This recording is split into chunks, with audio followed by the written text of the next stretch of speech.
അങ്കിളെ ആര്യൻ അവിടെ ഉണ്ടോ? അവനിവിടെ അല്ലല്ലോ മോളെ താമസിക്കുന്നത്. അതെന്റെ പഴയ വീട്ടിലല്ലേ. വല്ലപ്പോഴേക്കും അവനിങ്ങോട്ട് വരാറുള്ളൂ. അവനിപ്പോ കണ്ടിട്ട് കുറച്ച് ദിവസമായി. ആര്യൻ താമസിക്കാറുള്ള വീട്ടിലാണ് ഞാനിപ്പോ നിൽക്കുന്നത്. ആര്യൻ ഇവിടെ ഇല്ല. എവിടെയായിരിക്കും അങ്കിളിന് വല്ല ഊഹമുണ്ടോ? ഇല്ലല്ലോ മോളെ, അവന്റെ യാത്രകളെ കുറിച്ച് ഞാനൊന്നും അറിയാറില്ല. ഇന്നലെ വൈകുന്നേരം മുതൽ വിളിച്ചിട്ട് ആര്യൻ ഫോൺ എടുക്കുന്നില്ല. രാവിലെ മുതൽ ഫോൺ സ്വിച്ച് ഓഫാ. ആര്യന്റെ കാറും ഇവിടെ കാണാനില്ല.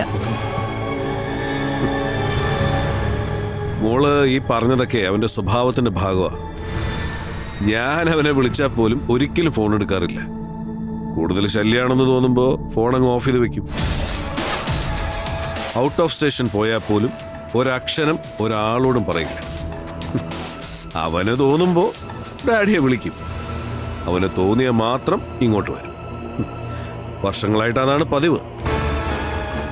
ഈ മിസ്സിംഗ് അങ്ങനെ അല്ല അങ്കിൾ. ഇതിലെന്തോ ദുരൂഹതയുണ്ട്.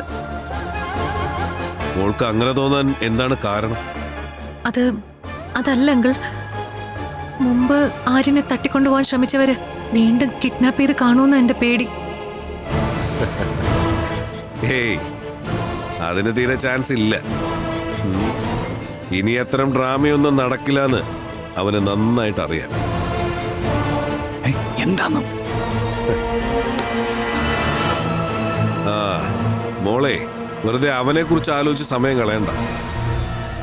അവൻ എവിടെയെങ്കിലും എൻജോയ് ചെയ്യായിരിക്കും. അതെനിക്ക് നല്ല തീർച്ചയാ. അല്ല, മോളെന്തിനാ അവനെ കാണാൻ ആ വീട്ടിലേക്ക് പോയത്? എന്താ മോളെ, ആ കിഡ്നാപ്പിംഗ് ഇഷ്യൂവിന്റെ പേരിൽ അവൻ നിനക്കെതിരെ എന്തെങ്കിലും കുഴപ്പങ്ങൾ ഉണ്ടാക്കിയോ? ഇല്ലങ്കിൾ. ജസ്റ്റ് ഇതുവഴി വന്നപ്പോ ഞാനും അർജുനും കൂടി കയറിയതാ. ഓ, അർജുൻ കൂടെ ഉണ്ടോ? എങ്കിലേ നിങ്ങൾ പോയി നിങ്ങളുടെ കാര്യങ്ങൾ നടത്ത. ആര്യനെ വേറൊരു ദിവസം കണ്ടാൽ മതി. ശരി അങ്കിൾ.